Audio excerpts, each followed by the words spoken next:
আসসালামু আলাইকুম বন্ধুরা, আশা করি সবাই ভালো আছেন। আজকে আমার হাতে আছে ইনফিনিক্স হট 12 একটি ফোন। এই ফোনটির সমস্যা হলো ফোনটি টোটালি ডেড, কোনোভাবে চালু হচ্ছে না। এই ফোনটি অন্য একটি টেকনিশিয়ান ভাই দেখেছে, সিপিইউ রিবল, ইএমসি রিবল, র্যাম সহ পাওয়ার আইসি চেঞ্জ এই সমস্ত কিছু করার পরও ফোনটি রিপেয়ার হয়নি। তো আজকে আমি দেখাবো কিভাবে এই ফোনটিকে রিপেয়ার করা যায়। তো চলুন ভিডিওটি শুরু করা যাক। তো প্রথমে আমার ফোনটিকে চেক করব স্মার্ট চার্জারে লাগিয়ে যে কন্ডিশনটা কি। চার্জে লাগালাম, দেখতে পাচ্ছেন 0.6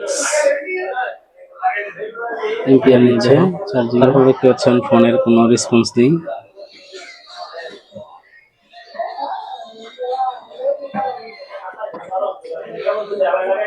আবার লাগাই। এখন যদি আমরা পাওয়ার সাপ্লাই ফোনটিকে লাগিয়ে দেখি যে কতটা রিডিং নেয়। তো দেখতে পাচ্ছেন এখানে পাওয়ার সাপ্লাই অতিরিক্ত রিডিং নিচ্ছে, স্বাভাবিক রিডিং নেই, এখানে ওভার রিডিং নিচ্ছে। তার মানে ফোনটিতে কোথাও না কোথাও শর্ট আছে। তো শর্ট চেক করার জন্য আমাদের মাল্টিমিটারের সাহায্য নিতে হবে। প্রথমে আমরা কুল টেস্ট করব, যে ফোনটিতে যে এলডিও লাইনগুলো আছে এগুলো চেক করব এবং পাওয়ার আশেপাশে যে লাইনগুলো আছে এগুলো চেক করব। প্রথমে আমরা ব্যাটারি লাইনটা চেক করে নিলাম, যে দেখতে পাচ্ছেন এখানে নর্মাল রিডিং রয়েছে। তারপরে আমরা ভিপিএস যে লাইন আছে সেগুলা চেক করি। তো এই লাইনটাও কিন্তু নর্মাল রয়েছে। তারপরে যে পাওয়ার আইসির আশেপাশে যে এলডিও লাইনগুলো আছে এগুলো কিন্তু একবারে নর্মালি দেখাচ্ছে। আমি কিন্তু ভিডিওটা ফাস্ট ফরওয়ার্ড করে দিয়েছি। তো তো দেখতে পাচ্ছেন এখানে যে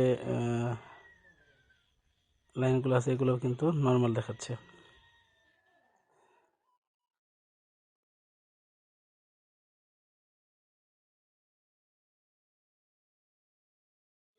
এবার সে সিপিইউর যে পাশে যে এলডিও লাইনগুলো আছে এগুলোও একটু চেক করে নিই। এগুলো কিন্তু মোটামুটি নর্মালি রয়েছে রিডিং, ভ্যালু যেটা আছে সেটা কিন্তু এটা যে এখন যদি চার্জিং আইসিতে আশেপাশে যদি চেক করি এখানেও কিন্তু একদম নর্মাল রিডিং। তার মানে ফোনটিতে কোথাও শর্ট নেই। তো এখন যদি আমরা একটু হট টেস্ট করি, মানে ভোল্টেজগুলা চেক করি, ভোল্টেজ আসে কিনা এগুলা চেক করি, তাহলে একটু বুঝতে পারবো। হ্যাঁ, বিবিএস লাইনের যে ভোল্টেজটা সেটাও ঠিক আছে। তারপর বিএস1 যে লাইনটা সেটাও কিন্তু ভোল্টেজ ক্রিয়েট হয়েছে। তারপরে যে বাক কয়েলের গুলাতেও যে ভোল্টেজগুলা এগুলো কিন্তু নর্মাল ঠিক আছে। তো ইএমএমসির যে ভোল্টেজ 3.0 এটাও কিন্তু একদম অ্যাকুরেট। তো এখন আমরা যদি ডিসপ্লে ছাড়া ফোনটিকে আবার পাওয়ার সাপ্লাই লাগিয়ে চেক করি সেক্ষেত্রে কিন্তু দেখতে পারবো, হ্যাঁ দেখতে পাচ্ছেন একদম নর্মাল রিডিং, স্বাভাবিক একটু রিডিং আছে। তার মানে ফোনটিতে মাদারবোর্ডটিতে শর্ট নেই। শর্ট তাহলে কোথায়? ডিসপ্লেতেও হতে পারে, আবার সাবপিসিবি বোর্ড যেটা আছে সেটাতেও হতে পারে। তো আমরা প্রথমেই সাবপিসিবি বোর্ডটাকে খুলে নেব। এখান থেকে সাবপিসিবি বোর্ড থেকেও হতে পারে, আবার ডিসপ্লে থেকেও হতে পারে। তো এগুলোকে ভালো করে চেক করতে হবে। সাবপিসিবি বোর্ডের যে কেবলটা আছে এটাকে খুলে চেক করলেই বোঝা যাবে যে আমাদের ডিসপ্লেতে সমস্যা না সাবপিসিবি বোর্ডের সমস্যা। সো সাবপিসিবি বোর্ডের যে কেবলটি সেটা কিন্তু আমরা খুলে নিলাম। তারপরে পাওয়ার সাপ্লাই দেখে নিলাম যে একদম নর্মাল রিডিং আছে। তার মানে আমাদের যে সমস্যাটা সেটা এই সাবপিসিবি বোর্ডেই আছে। সাবপিসিবি বোর্ডের যে ভোল্টেজ লাইনগুলো আছে এইগুলোতে কোথাও না কোথাও শর্ট রয়েছে। তো এগুলাকে আমরা মাইক্রোস্কোপে চেক করব।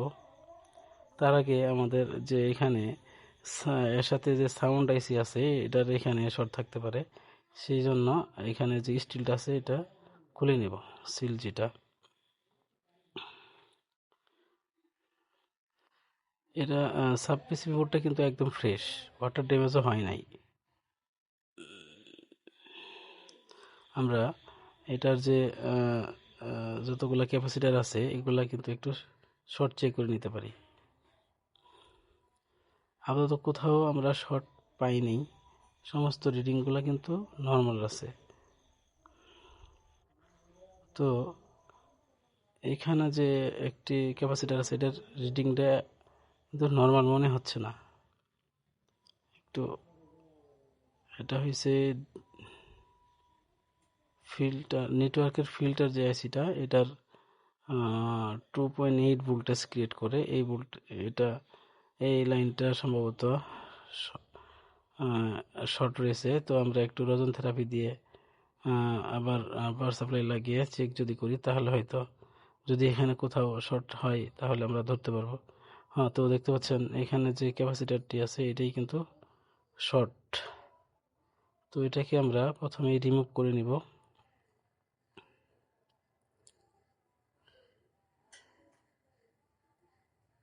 তো রিমুভ হয়ে গেলে পরিষ্কার করে আমরা মিটারের সাহায্যে চেক করব যে দেখতে পাচ্ছেন রিডিংটা একদম নর্মাল রিডিং। তার মানে এই ক্যাপাসিটারটাই শর্ট ছিল এবং আমাদের যে সমস্যাটা হয়তো সম্ভবত ঠিক হয়ে গেছে। তো আমরা এখানে আরেকটা সেম মাপের ক্যাপাসিটার লাগিয়ে দেবো অন্য আরেকটি বুট থেকে, নষ্ট বুট থেকে সেম ভোল্টের ক্যাপাসিটার একটা লাগিয়ে নিব। কারণ ক্যাপাসিটারটা যদি না লাগাই আবার পরবর্তীতে যদি কোনো সময় ভোল্টেজের কারণে আইসিটা ড্যামেজ হয়ে যেতে পারে, এই জন্য আমাদের ক্যাপাসিটারটা লাগিয়ে নিতে হবে। আবার ক্যাপাসিটারটা লাগানো হয়ে গেলে পরিষ্কার করে আমরা মাদার বোর্ডে লাগিয়ে চেক করব যে আমাদের ফোনটি চালু হয় কিনা। তো প্রথমেই আমরা চার্জারটা লাগিয়ে নিব।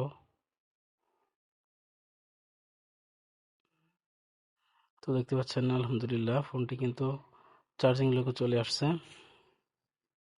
হ্যাঁ, ব্যাটারি চার্জিং পার্সেন্টেজও দেখাচ্ছে।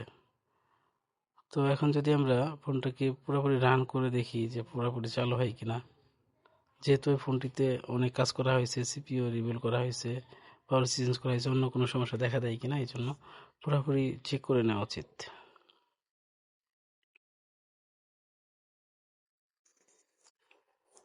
সেকেন্ড লোগো চলে আসছে।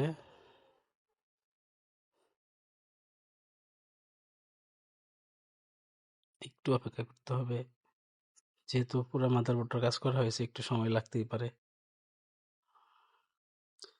যেহেতু অনেক হিট খাইছে। হ্যাঁ, দেখতে পাচ্ছেন পুরোপুরি ফোন চালু হয়ে গেছে এবং টাচও ঠিকঠাক রেসপন্স করতেছে। তো ভিডিওটি ভালো লাগলে চ্যানেলটিকে সাবস্ক্রাইব করবেন।